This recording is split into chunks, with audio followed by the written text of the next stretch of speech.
이미 이 이재명 대표의 재판은 공직선거법상의 강행 규정, 그러니까 공직선거법상 재판 기간에 대해서는 강행 규정으로 규정되어 있습니다. 이미 어겨도 한참 어겼습니다.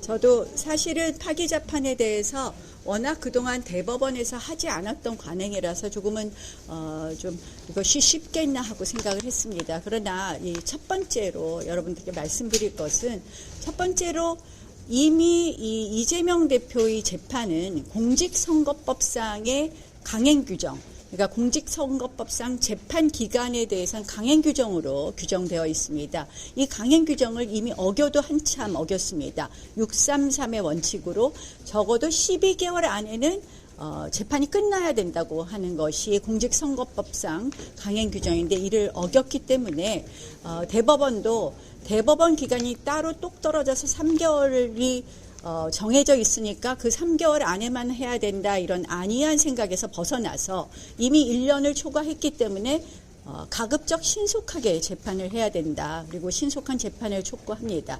그런데 신속한 재판을 어떻게 할 수 있느냐를 봤을 때 일반적으로 그동안 대법원은 일종의 형사사건에서는 미결구금일수 산입이라든지 이런 아주 사소한 사유, 상고 이유에 관한 것이 아니라 사소한 미결구금일수 산입 같은 계산을 잘못했을 경우에만 파기 자판을 해왔습니다. 그래서 자판율이 지극히 낮았던 것이죠. 그런데 이제는 형사소송법 396조 제1항을 적극적으로 해석해라. 파기 자판을 하지 못할 이유가 없기 때문에 법률에서 금하지 않고 있기 때문에 파기 자판을 해달라는 것입니다. 파기 자판의 요건은 다른 것이 아닙니다.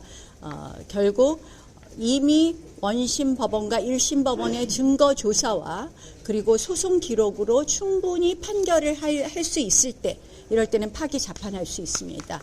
이 사건은 사실에 관한 다툼이 없습니다.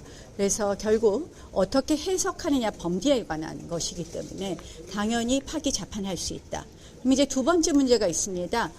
대법원은 그동안 양형을 정한 적은 없다. 대법원이 양형을 정할 때는 10년 이상의 아주 중한 사건의 경우에만 예외적으로 양형에 관한 양형에 대해서 손을 댄 적이 있다. 이런 이야기들을 할 수 있습니다. 그러나 양형을 정하지 못할 바도 또 형사소송법상 없다. 금지하는 규정이 없다는 것입니다. 최근에는 이 법률신문에 제가 기사를 첨부했는데요. 최근에 이 광주지방법원 부장판사가 쓴 글입니다. 대한민국의 파기 자판율이 지극히 저조한 것을 비판하면서 이것은 피고인들의 신속한 재판을 통한 피고인들의 고통으로부터의 회복을 위해서도 필요하다라는 주장과 함께 이 파기 자판율을 높여야 된다는 주장도 있습니다. 그래서 그런 의미에서 파기 자판을 해달라는 것을 다시 한번 촉구하고요.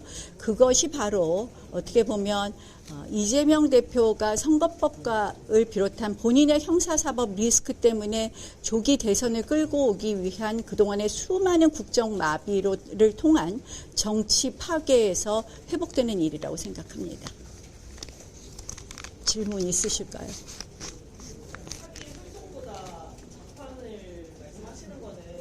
신속. 네. 신속한 재판입니다. 파기 환송을 할 경우에는 고등법원 가서 또 판결을 해야 되고요. 그게 또 다시 올라가서 대법원에 가서 판결을 해야 되기 때문에 기본적으로 3개월을 또 지킬 수 없게 되어 있습니다. 근데 대법원 같은 경우는 양형에 대해서 지금까지 관행적으로 판단을 세우지 않았는데 맞아요. 이것만 또 예외적으로 이런 게 나오면 잘못된 예외가 생기는 게 아닌가. 저는 그것이 일반적인 사건에서와 다른 특혜를 달라는 것이 아니라 앞으로 대법원이 가야 될, 어떻게 보면 아까 제가 설명한 법률신문의 기사를 한번 읽어보시고요. 대법원이 또 가야 될 길이라고 생각을 합니다. 특히 우리 대법원은 그동안 실질적으로 이 법률심의 대법원은 원래 법률심이지만 사실상 사실심적인 성격을 겸유한 부분이 있습니다. 그래서 저는 굉장히 예외적인 일이고 법조인들한테 흔히 이야기를 하면 여기에 대해서 굉장히 부정적입니다. 저도 그래서 처음은 부정적으로 생각했는데 우리가 최근에 파기 재판에 대한 요구와 부합하면 우리 대법원도 이제는 좀 적극적으로 재판해야 된다, 이런 말씀입니다. 주말에 좀 여론전 해야 된다고 보시는 의원님도 있는데 혹시 여론전 집회 계획 있으신지? 저는 특별한 집회 계획은 없고요. 다만 이제 산불 진화와 또 여러 가지 아픔이 있기 때문에 이런 부분에 대해서 조금 도울 일이 없나 지금 살펴보고 있다는 말씀드립니다. 네. 지금은 모두 어떻게 보면 국가적 재난 앞에서 이 재난 지원이라든지 또는 피해 회복 이런 부분에 조금 마음을 모아야 될 때가 아닌가 이렇게 생각을 합니다. 이 정도 할까요? 네.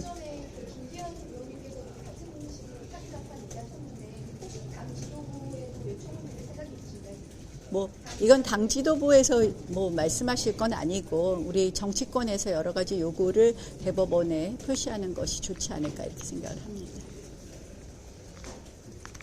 파기 재판했었을 때 대법원에서 무죄 취지로 올라왔던 거를 유죄로 양형을 선고했던 경우가 실제로 한 건도 없거든요. 지금까지는 사실은 없습니다. 사실은 대법원에서 형사에 관한 재판을 파기 재판하는 경우는 아까 말씀드린 것처럼 미결구금일수를 산입하지 않았다든지 이런 경우에 아주 예외적으로 손해배상 액수를 잘못했다든지 이런 경우인데 이제는 어떻게 보면 우리가 늘 법원의 재판이 지연되는 것을 비판하잖아요. 그래서 그런 면에서 적극적으로 우리가 검토해야 될 것도 있고 특히 이 사건은 공직선거법상 강행 규정을 지켜준다는 의미에서도 대법원이 적극적으로 해석할 이유가 있다 이렇게 봅니다.